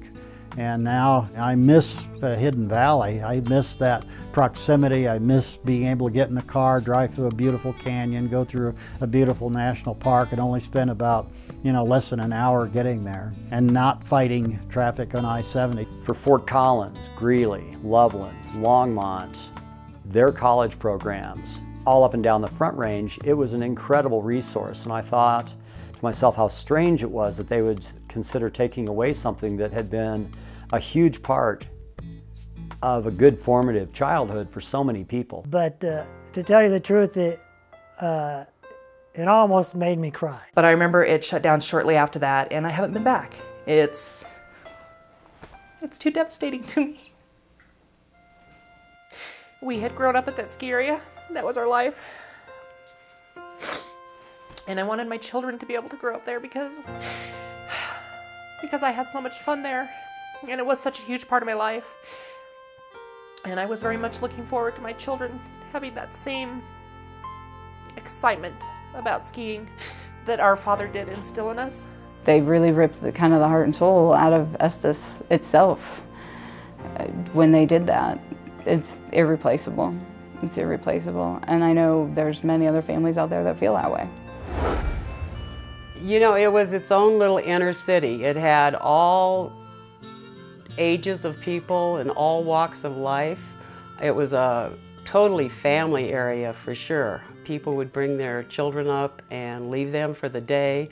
I know for a fact that the lift operators would keep their eyes on them and keep them out of trouble. What was amazing for me was the sense of community that the ski area had. You go to a bigger ski area like Vail, something like that, and you can spend the whole day and never see the same person twice, that even being like the lift operators. In Hidden Valley, there was people that would vacation here 1 week a year, and they come up 10 years in a row, and they would see the same lift operators every year. And so they felt a sense of community. And the different generations that grew up there. Hidden Valley actually was a community within the community. People worked up there part-time. You'd see the same person that gave you a ski lesson would wait on you at La Casa in the evening, or maybe make you a drink at some bar. You knew the lift operators, you knew the ski instructors, you knew the gift shop gal, you knew the rental people, you knew everyone. And when you go someplace else and ski, you never had that. It never felt like Hidden Valley, it never felt like home. And so because of this small community, You knew everyone, and you felt it was just one big family. It was a family of families. You learned so much there that I don't think you would learn in a big area because everyone was looking out for each other. And you know, by the end of a spring break week or something, the tourists and stuff, even if they were there just for a week, they pretty much knew everybody too. And you got to know folks. There were a lot of special times at Hidden Valley. And that's why it worked. And people were in love with the place. People in love with the thought. People in love with we have a ski area in our town. And if you let that thought just infiltrate the whole town, it was a wonderful thing that happened. It was a unifying deal for the whole town in a lot of ways.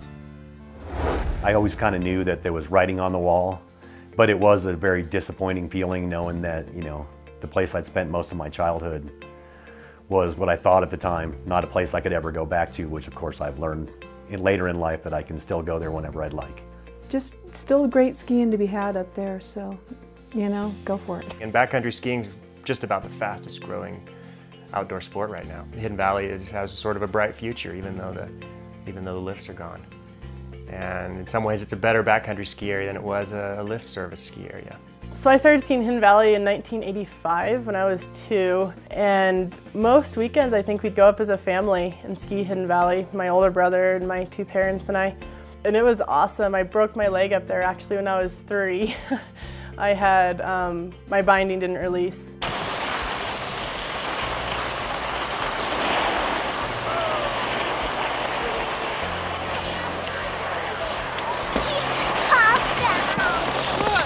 Better than a broken leg, huh, yeah? We skied up there until it closed, and then now we go back up still sometimes as a family. My parents AT ski, and we're able to still enjoy it. The motivation for the book came from 2 friends.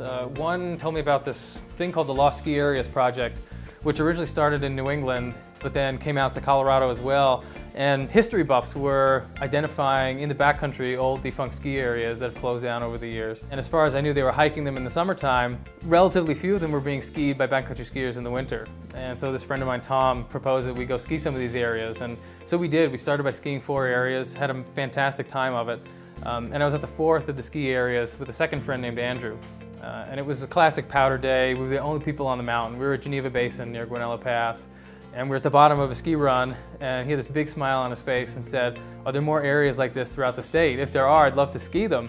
I said, "Yeah, actually there's more than 100 of them." One thing that really strikes me about the state's lost ski areas is how much important history is tied up in them. Not just the history of these being defunct ski areas, but that a lot of the most important firsts in Colorado skiing history happened at places that are now defunct ski areas. The first lift surf skiing in the state, the first overhead chairlift, the first night skiing, those all took place at what are today powder ghost towns. And so I think there's really something to be said for the deeper appreciation you gain for the modern ski industry in Colorado when you understand where it came through these old defunct ski areas. I've been skiing all my life, but I had a knee problem that I injured it back in high school, and it got worse and worse and worse. So the last 15 years, I really couldn't ski very much. And then I got my knee replaced, so I started AT skiing again, and one of my neighbors who I ski with said, "Well, let's go up to Hidden Valley." And I thought, wow, I think it's been just about 50 years since I was learning to ski up there. Skinned up to Upper, skied the lower part of Upper, and then down Columbine, back, and we've done that a couple times. And it was fun to be up there, trying to remember the lay of the land. We skied up Aspen once and up to where the lift dropped off and back down. And, you know, once you get in shape, you can get up there and make a bunch of runs, and the nice thing about it is, you know, it isn't all cut up in an hour, 45 minutes when the lift's open. You know, you've got powder all day if you want it. You just one line after another, you know. I learned to ski there really in the backcountry. You know, I kind of grew up from the Midwest and, you know, skied once a year. And then I came out to Colorado and was like, okay, I want to get into the skiing thing. And so, you know, living in Estes, it's the closest place to learn. And so what I was told by everyone was, oh, go to Hidden Valley. You know, Hidden Valley is a safe area to go skiing, kind of figure it out. I soon learned that Hidden Valley was an aggressive place with the weather, you know. The snow was challenging because it varied so much. From the punchy snow to good powder, you know, right after a storm before the wind picked up. And you can quickly learn in the backcountry when you need to ski, otherwise you just get wind hammered. Typical day for me starts early in the morning. I always love getting started close to sunrise. It's just a favorite time of day for me. It starts with skinning up the mountain. I'll take Columbine, usually all the way up to Trail Ridge Road, and then continue up onto what used to be called the Big Drift.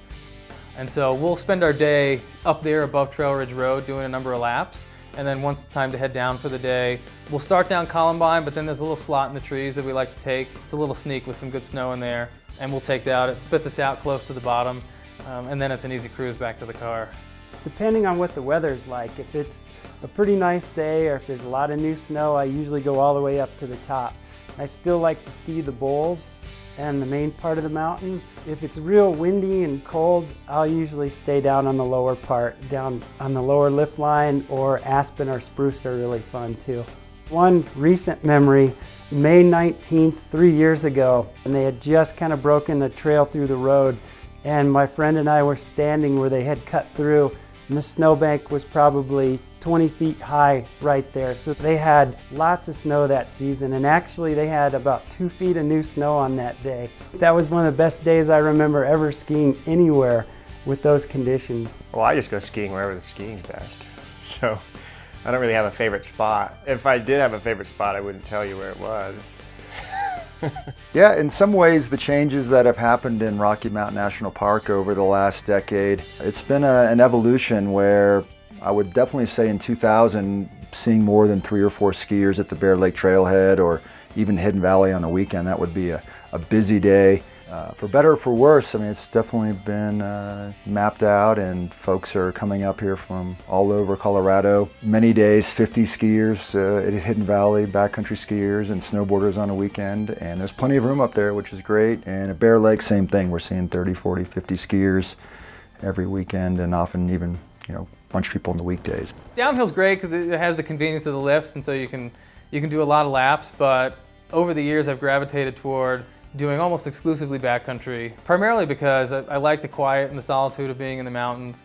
I like that time with friends. You know, the time skinning up, there's a lot of good conversations that happen in those times that don't necessarily happen in the same way when you're sitting side by side on a chairlift. You're in a small group and you're not around people or machinery and things like that, and you've got a real feeling of accomplishment because you go out and you climb up and you have to judge the slope and the snow and be safe, and a lot of times you're skiing in more variable terrain, more variable snow, trees. It's just more challenging in a lot of ways. One reason I do it is because I'm cheap. Well, one of the great things about Hidden Valley now is that it's a perfect place to try backcountry skiing. The terrain is relatively safe from avalanches, except in rare occasions. Well, big focus is always where are safer places to ski. That's an important thing to know with our dangerous snowpack in Colorado. Where can you go dependably and have minimal risk of getting caught in an avalanche? And Hidden Valley is a great place for that, and that there is generally minimal risk there. You can certainly get in trouble. There's a few steep rollovers in the windows and the second bowl, but largely you can ski the low angle part of Hidden Valley and be fine in almost all conditions. And the best thing about modern ski gear is that fat skis allow you to ski low-angled terrain in the trees, on ridge lines where back in the day with skinny gear we wouldn't have been able to make turns, and now with fat skis we can rip it. And you can stay out of avalanche terrain and have a great time, and that's the best way to do it.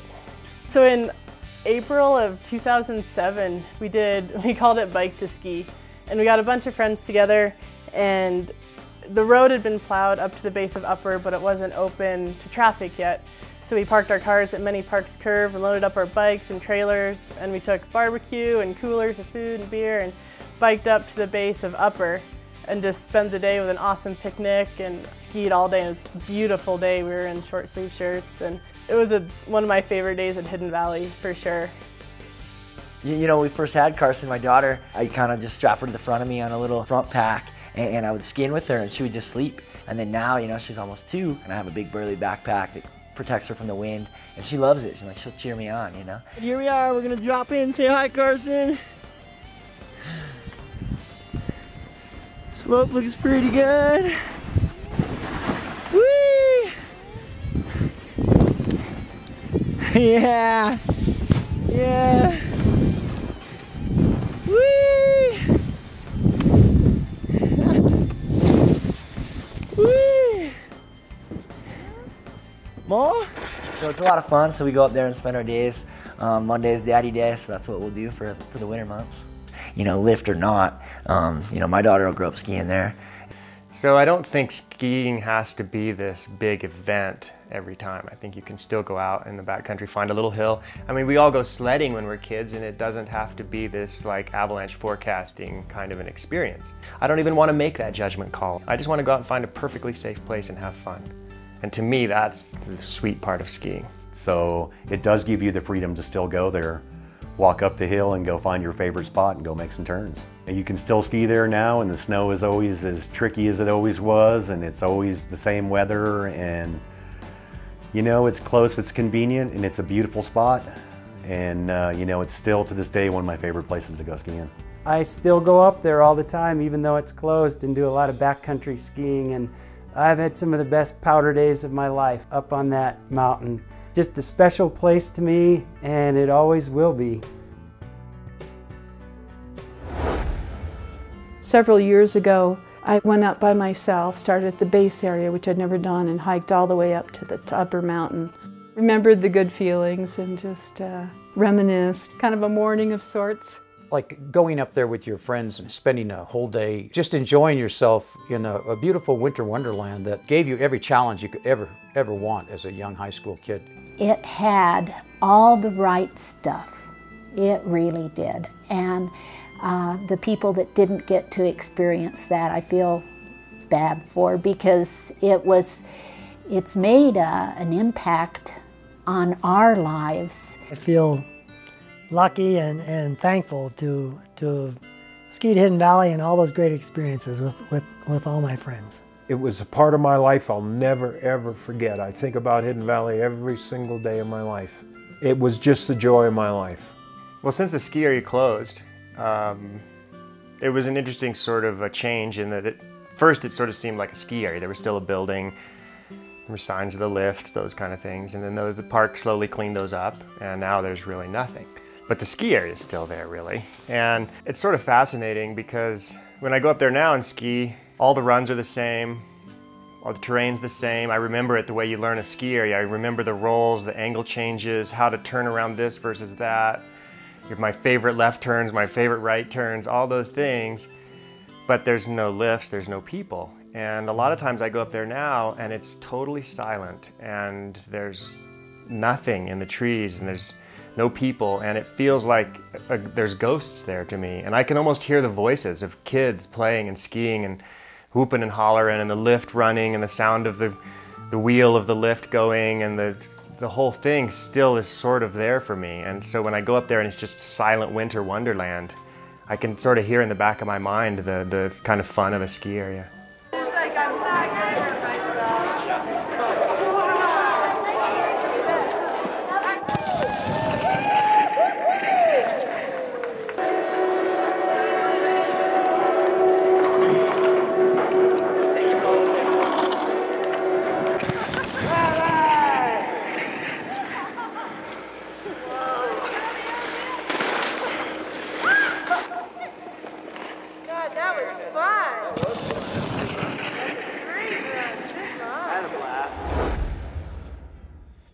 I always enjoyed and appreciated the fact that everyone told us, if you can ski at Hidden Valley, you can ski anywhere. You learn to ski everything and anything.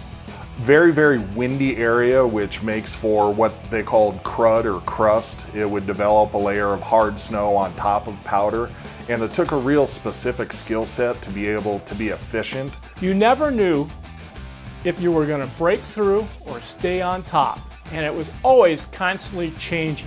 If you could learn to ski the variable, oftentimes crud snow on the top of the mountain, you could ski anywhere. You could have the worst snow and the best snow all in one day. It just depended on what the wind was doing. You couldn't relax for a single second. And after 3 hours, I would say that you could easily pour your body into a glass. So you were just totally spent. Like the nursery rhyme, when it was good, it was very, very good, and when it was bad, it was horrid. If you could ski Hidden Valley well, you could ski anywhere. Because most other areas, had regularly groomed slopes and more snowmaking and, a little better condition on average. So it was tough. There was some tough conditions up there. When the powder was deep up there, there was no reason to go anywhere else. The kids who learned to ski at Hidden Valley were among the best skiers in the state of Colorado. There's no doubt about it. We knew how to deal with all these changing conditions better than anybody else. Breakable crud. You skied wind ripples. You skied bulletproof. You skied powder that was chest deep. Being able to jump and catch air off of bumps and off of cliffs and rocks, and to just go timber bashing down through the trees. These were all things we could do at Hidden Valley, which we did. So we'd go to these other resorts, and it just was so boring. Waist-deep powder in the windows, 50-foot airs in the second bowl, skiing around in a pack with people that skied just like you did. I used to ski Eldora a lot, and I'd be standing in line and they'd shut the lift down due to high winds. And I'd look at the lift operator and I'd go, well, what's going on here? Oh, it's too windy, we gotta close the lift down. I go, you ever heard of an area called Hidden Valley? We laugh in the face of hurricanes because that's only 75 miles an hour. And the T-bar never stopped because of high wind. In fact, I don't think the T-bar ever stopped due to high wind until they went horizontal, and there was a fear that it would actually catch a tree as it came around and came back down. You know how it goes with Hidden Valley. When you can ski Hidden Valley, you can ski just about anywhere. If you learn to ski at Hidden Valley on those nice little narrow icy runs, you could ski anywhere. You learn to ski Hidden Valley, which means, of course, as you know, you can ski anywhere. I'm one of those that if you could ski Hidden Valley, you can ski anywhere, people. If you can ski Hidden Valley, you can ski anywhere. If you can ski at Hidden Valley, you can ski anywhere. If you can ski here, you can ski anywhere. When you learn to ski there, like everybody else has said, you could ski any place in the world. You can ski anywhere in the world.